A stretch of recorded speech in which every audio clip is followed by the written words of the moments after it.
Hi, my name is Hope, and today I'm going to be talking about some of the stuff I've gone through in the past few years and how to overcome some bullshit that happens in people's lives. Okay, so for starters, I was diagnosed with depression when my mom passed away in 2012, and then ever since then, it's just progressed into more and more more diagnoses or whatever, however you say it. Um, I've been diagnosed with depression, bipolar disorder, and borderline personality disorder. I was a fairly normal kid growing up. I was as weird as any kid, but I had a little more quirks than most people. I loved life to the fullest when I was growing up, and I was just a fairly happy child growing up. Mainly because everyone in my family sheltered me from everything. Up until the year 2012 when I contacted my mother and talked to her for a year before she had passed away. Well, I thought life was getting even better, and I was loving life to the fullest even more than I was when I was younger and before 2012 because I had my mother back in my life. And I would talk to her every day, and we'd message each other when I was supposed to be doing schoolwork. We'd email each other while I was in school. We'd text. We'd talk on the phone. During this entire time, I wasn't aware that it was illegal to be talking to her. And there was a no contact order set down by the courts. But as 2012 came to a close, my 8th grade year came to a close, not 2012. I don't know, I'm a little distracted. As my 8th grade year came to a close and I was graduating, I lost one of my friends to getting hit by a truck and going into a coma and dying right before our 8th grade graduation. I didn't know how to handle it. I just turned to my mother. My mother helped me through it. She told me how much she loved me and that my friend was in a better place and all that good stuff that a mother should tell you.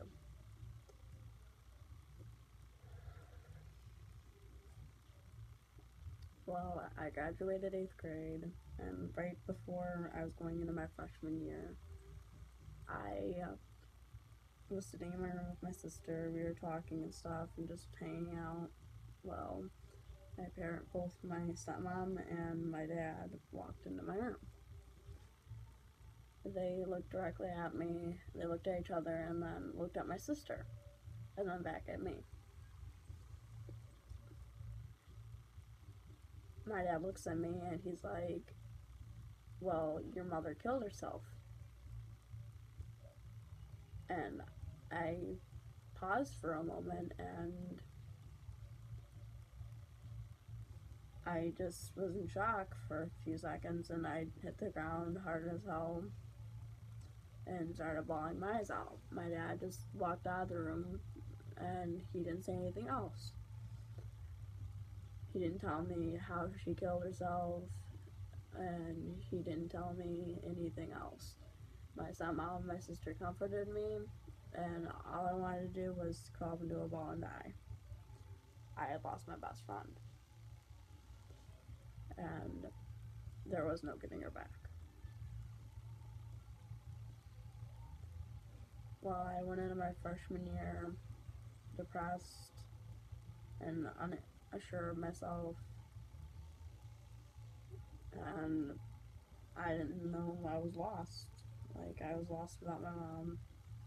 I had no idea what I was gonna do or how I was gonna handle anything, and I didn't know how I was gonna get through it. Well, the first thing I did was turn to drugs.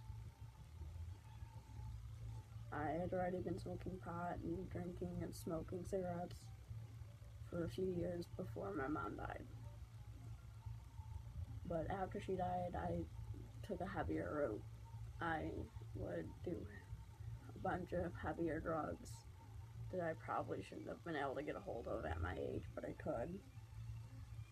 And I was lashing out at my family and stuff, and I didn't know how to control my anger or anything. Well, come 2014, I went into the hospital for the first time of March of 2014 for a mental breakdown in school and attempted suicide.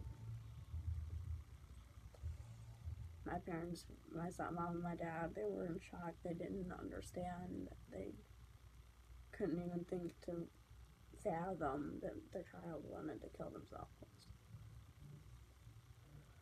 Well, I was in there for 3 weeks. Got out and went to PHP for a couple weeks. Everything was fine again.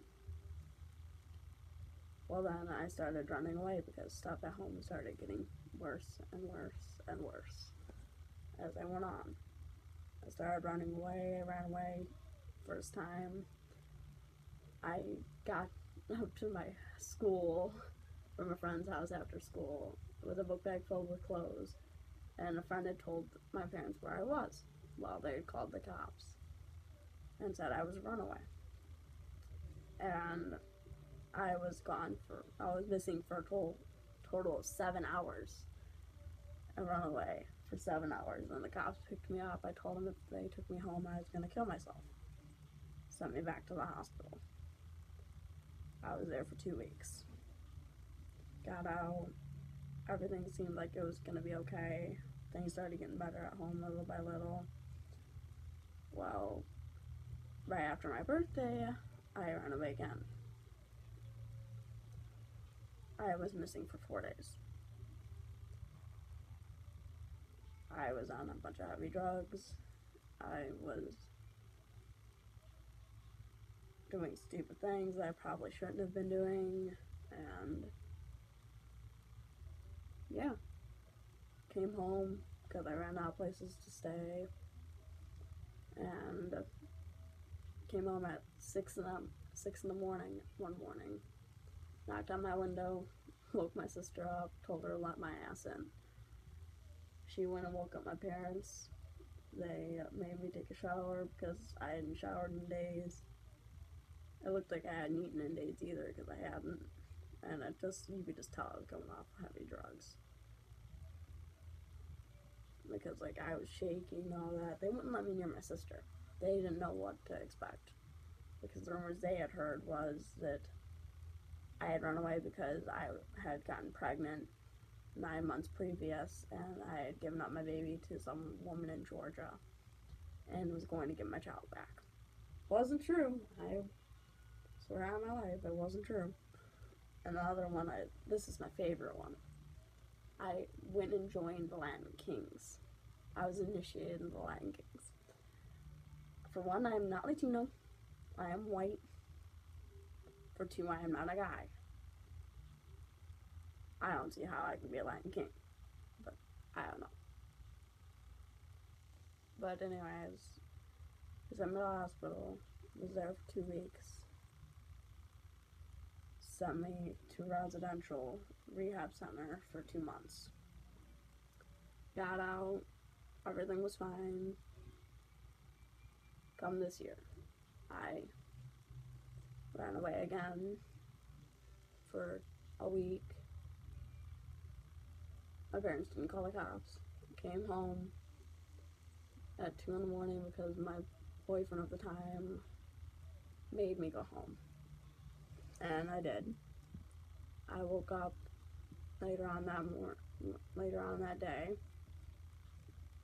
Got into a physical fight with my sister, beat the shit out of her, and left again. Well, this time they did call the cops. I left for another week. I was missing for another week, and by the end of that week, the cops picked me up from the place I was staying at. I got sent back to the hospital. That was the last time I was in the hospital so far this year. And they diagnosed me with bipolar and personality disorder and severe clinical depression. And I put me on a bunch of medication and stuff like that. And yeah, that's what I've gone through. Now I'm going to tell you how you can handle it. Don't do what I did. Don't run away. Don't try and commit suicide. I can guarantee you it's not worth it. Just think of it this way. If you commit suicide and you think no one else cares if you died, you're wrong. Someone out there does care. They don't have to know you, but they'll care. Because they don't want to see another person die at their own hands. People may hate you, but let haters hate. If anything, think of them as fans. If they're really going to sit there and spend their time talking about you, writing posts on Facebook about you, and like basically thinking about you constantly, it may be negative thoughts and negative posts and negative comments and stuff, but they're still wasting their time talking about you and thinking about you, so therefore they're fans. But anyways, yeah, don't commit suicide. It's not worth it. I can guarantee you it hurts. I lost my mom to suicide when I was only 14.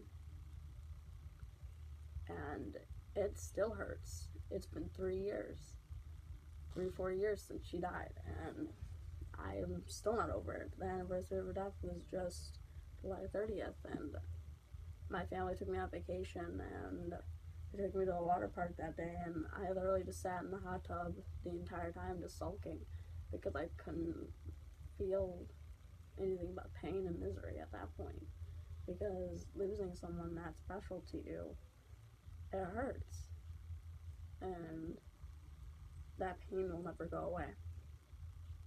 So before you pick up that blade, pick up that rope, fill the tub, pick up those pills, cock your gun, or any other crazy way you want to kill yourself, think, how many people will this affect?